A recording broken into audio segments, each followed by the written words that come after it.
غټو حیواناتو کې څو جمعګري شریک کېدای شي وړو حیواناتو کې څو جمعګري شریک کېدای شي نو په دې وجه باندې علمګیري وایي یجبو دا خبره هم لازم ده ایو علما چې پرې دا خبره دې وپېژندی شي هر یو انسان له دې خبرې علم هم واجب دی ضروري ده چې ان الشاة لا تجزئ الا عن واحد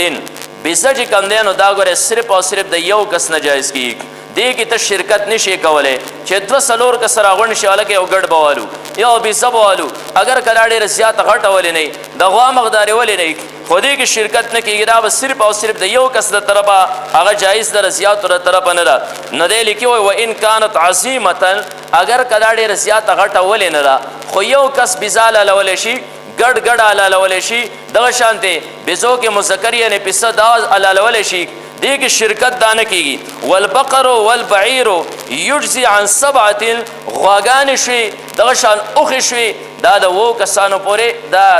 صحیح دي یعنې 2 جمعګرې په دې کې شریک کېدای شي نو د یو نه والا تر 2 پورې په دې کې چې کوم دی نو مختلف خلک دا شریک کېدای شي البته مسله د جف او د طاق ده بعضې خلک دا تپوس کوي یاره په 6 کسو باندې قرباني جایز ده او که نه ده په 5 باندې صحیح ده او که نه ده په 3 باندې صحیح ده او که نه ده نو دا خبره ذهن کې یاره وساتئ چې دا طاق عادت په دې کې غوره دی لکه سړی یوازې حلاله کړي په 3 باندې حلاله کړي په 5 باندې حلاله کړي او په 2 باندې حلاله کړي خو لازمي نه دی یعنې غوره عمل دی خو که چرته کې نه نو بیا په 1 باندې هم کړي په 2 هم کړي په 3 هم کړي 4 باندې هم کړي 5 او 6 پورې په دې کې چې هر څو جمعګري قرباني په دې باندې جایز ده خدا په ګډ او بیزه کې نه دا په میخین غوین ساوري کې او دغه شانتي اوښانو کې چې کوم دی نو دا جایز ده بیا بله مسله دا ده چې دې کې جمعګرو کې بیا ډېر زیات احتیاط لازمي داسې کسان چې کوم دی ځان سره ملګري کول پکاري چې د هغو نیتونه بالکل دا د الله رضایي په دې کې چې کوم دی نو د غوښه مقصد نه وي په دې کې د ده بل څه چې کوم دی نوم هغه مقصد نه الله فرمایل لن ینال الله لحومها ولا دماؤها ولکن یناله التقوى منکم بعضې خلک د ریا په بنیاد باندې ډېر زیات قیمتي حیوانات والی او ډېر زیات غټ غټې والی نمایش دپاره چې ځای پسې چې کوم دی نو ما خلک یاد کړي ما چې کوم دی خلک په میډیا باندې ویلي چې راسې په 10 لاکه او 20 لاکه او 1 کروڑ روپۍ باندې حیوان واغسته صرف د نوم دپاره الله فرمایل لن ینال الله لحومها نه خو الله ته د دې غوښې وررسي ولا دماؤها نه الله ته د دې وینه وررسي ولکن یناله التقوى منکم لیکن الله ته ستاسو تقوا وررسي ما درته ویل سورب حیوان صحیح ده قیمتي حیوان دا ټیک دی خو ستا نیت په بالکل چې نو خالصي او بیا پرې نیت کې فساد دا مسله چې نو اکثر جمعګرو کې راځي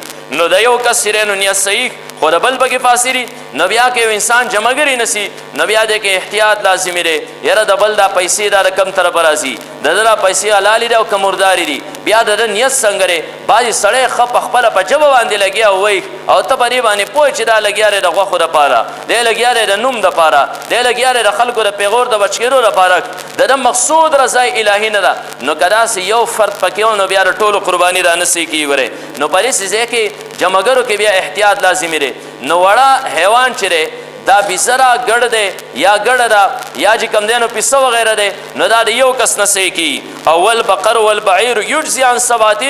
نو غټ حیوان چې دی غوا شوه میخه شوه یا چې دی نو دا اوښ شو نو دا جایز کېږي د 2 کسانو پورې دلیل پر یې باندې حضرت جابر رضی الله تعالی عنه د نبی علیه الصلاۃ والسلام صحابي دی صحیح مسلم هغې کې روایت چې دی نو دا موجود دی دی فرمایي قال خرجنا مع رسول الله صلی الله علیه وسلم مهلین بالحج موږ د نبی علیه الصلاۃ والسلام سره ووتو موږ د حج دپاره احرام تړلی و حج لتو فامرنا رسول الله صلی الله علیه وسلم موږ ته نبی علیه الصلاۃ والسلام حکم د قربانو په باره کې وکړه ان نشترک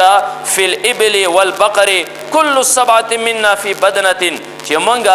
په غوا کې او دغه شان چې کوم دی نو په اوښ کې تر 2 کسانو پورې دا شریک شو حضرت جابر رضی الله تعالی مسلم شریف روایت دی موږ د رسول الله مبارک سره ووتو حج له د حج موږ احرام تړلی رسول الله مبارک قربانۍ کې موږ ته دا حکم وکړه غواګانو کې او دغه شانتې دا اوښانو کې چې کوم دی نو 2 کسانو پورې شریک شي او همدغه جابر رضی الله تعالی عنه دی او کتاب هم دغه صحیح مسلم دی دی فرمایي قال نهرنا رسول الله مع رسول الله صلی الله علیه وسلم موږ د نبی علیه الصلاۃ والسلام سره نهر کړل ما تاسو ته ویلو یوه ذبح ده او یو نهر دی اوښ چې کوم دی نو خلک نهر کوي د مرۍ کې په نیزه باندې یا چړه باندې چې نو دا ووهي دې ته نهر وایي نو موږ نهر کړل د رسول الله مبارک سره عام الحدیبیه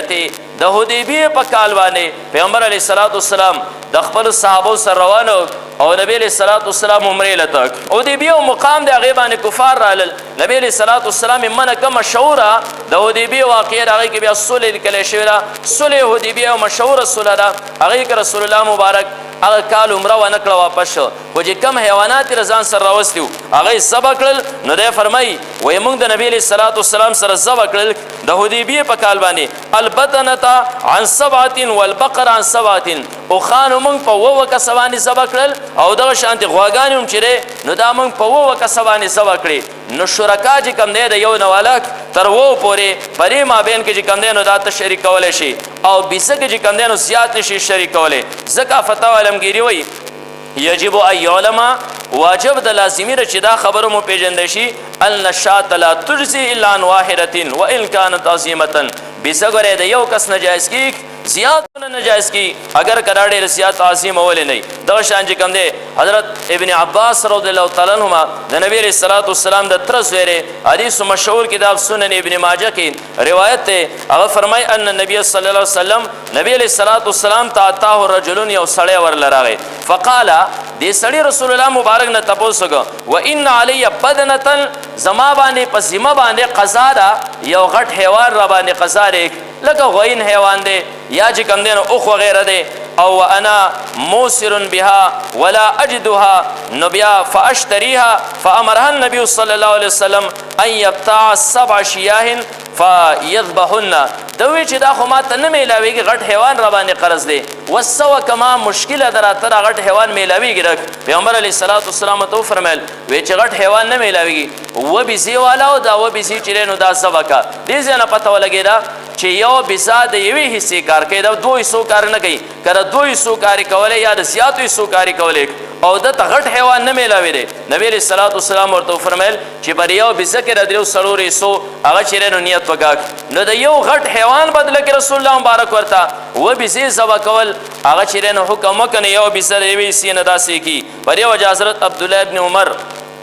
رضی الله تعالی عنہ هغه چې کوم دینو فرمایي دیو چې الشاۃ عن واحدین بے زبر یو کس نسی کی د زیاتو کسان نه دانسی کی